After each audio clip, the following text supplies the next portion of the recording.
The cat walked slowly across the concrete, pausing to lick its paw in the middle. It sat there in the moonlight, just watching the skies in heavy rain. The clouds swirled. The night was young. Perhaps it could find a confused mouse or a drowned frog in its time. Its tail moved in anticipation of its hunt.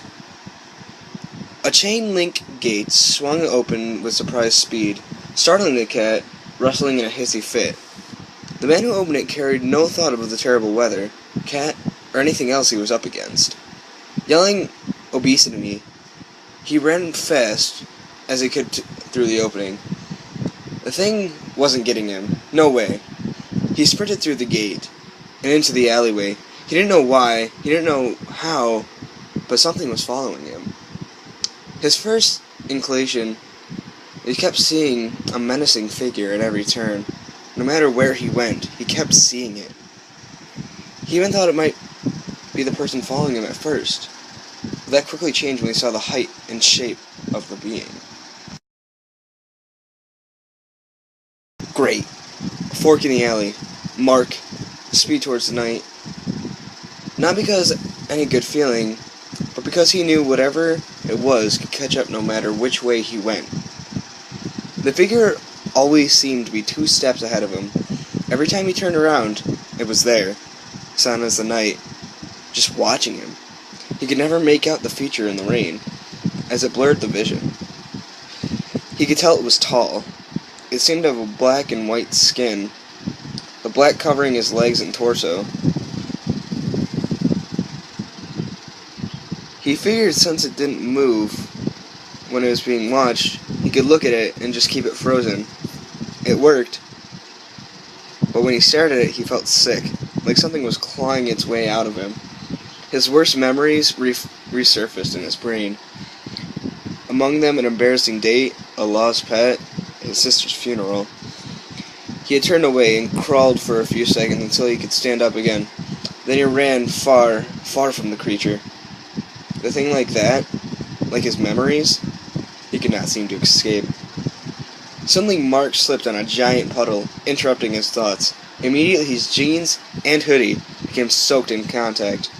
Picking himself up from the water, the feeling to look back was too great. He turned around. There it stood. And real and frightening as ever.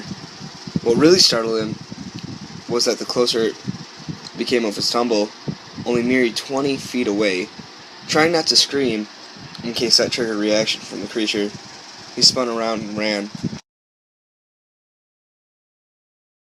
The rabbit may not know of the fox, but it senses the danger when it presents itself.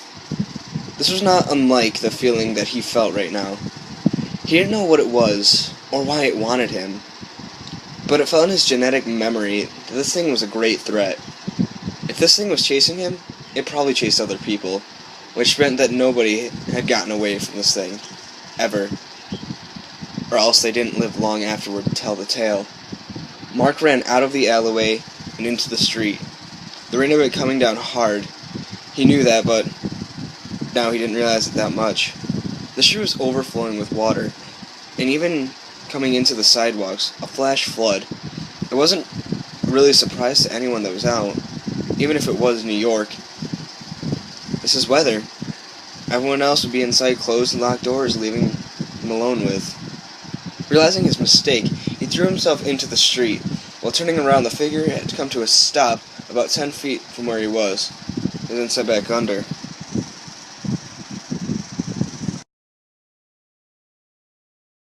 It's a little surprising being underwater in a city street. At least it wasn't deep. Finding a hole in the asphalt, he pushed himself up and out of the water. Looking around, he found the street was going uphill or downhill, depending how you look at it. This meant there was a slight current in the water, not enough to pull him away, but enough to make him unsteady. Mark looked around, frantic, about the creature's whereabouts. In the pouring rain, he couldn't see 10 feet in front of him. The creature really wanted him. Then he was about as vulnerable as he could possibly been. Looking around, he finally spotted it about a yard away. This close, and in the rain, it looked like something out of a horror movie. It stood around 8 feet tall at first glance, Then he tried to find its head, and it just seemed to get taller. Like an endless ladder, looking closely at it, he noticed that it had originally thought it was skin. It was actually a formal suit, complete with a tie. It was both comical and terrifying at the same time, much like a clown. But it looked like an ordinary object. It perverted, it twisted it into something sick. Upon even closer inspection, he realized that it was far from perfect. It had large rips in the tie, and one sleeve was torn off about halfway up. It had many tears in the fabric, and it was stained with several foreboding rust-colored spots. But when he finally found its face, he screamed. It wasn't that there was no face, but it was just so horrible that his mind immediately erased the image from his head the very second he spent staring at it. He literally could not remember what it was, but it terrified him beyond belief. Snapping himself out of this trance, he moved to the right, narrowly avoiding a tentacle? Now he had missed that. Ducking, he closely evaded decapitating from another.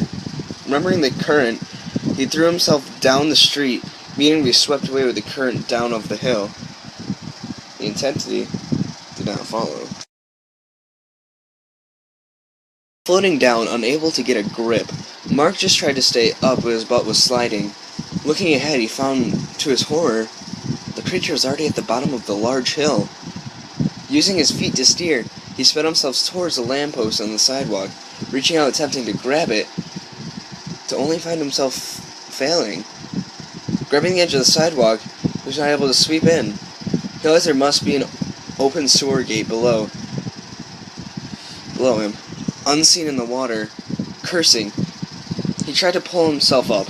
Looking to his right, he spotted the figure about 60 yards away now. Gripping the concrete, he tried to heave himself up. Another quick glance to his right, 20 feet away. Giving it up, Mark let it go, fell in the water, and after 4 seconds of terrifying freefall, he hit the ground, hearing a crack, and experiencing extreme pain. He moved his left leg, felt fine, then the other. Once he moved it, he felt incredibly intense pain at the base of his thigh. This meant it was his hip. Shit! Trying to stand up, he found he couldn't. The pain was too unbearable. He started crawling, knowing he had to get away. Dragging himself across the ground, he came to the sewer canal that carried rainwater and gunk under the city streets. Looking to his left, he saw a light. He couldn't tell, and his vision was blurry. Funnily enough, it got cloudier. Then he got a sick feeling starting again, along with the memories. Realizing his fate, he tried to drag himself into the canal so he could go and drown. Sure, this would be more peaceful death than whatever's being had in store for him. Right as his body fell in, he felt a tendril grab him by his ankle, then lift him out of the water. Flipping him right side up, he hung there, looking at the creature for the first time, face to face. It was filled with unimaginable terror. Its body radiated evil, and then he vomited from his sickness, again and again. He felt the two claw-like figures lightly position themselves on his eyes. He tensed up, realizing what he was about to do.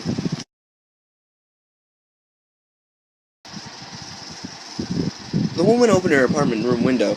Looking out into the rain, she thought she heard some screams.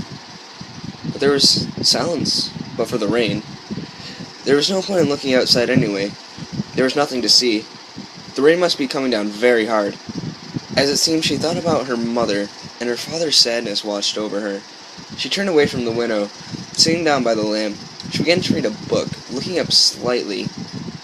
She was startled to think she had briefly seen a faint outline of a man outside her window.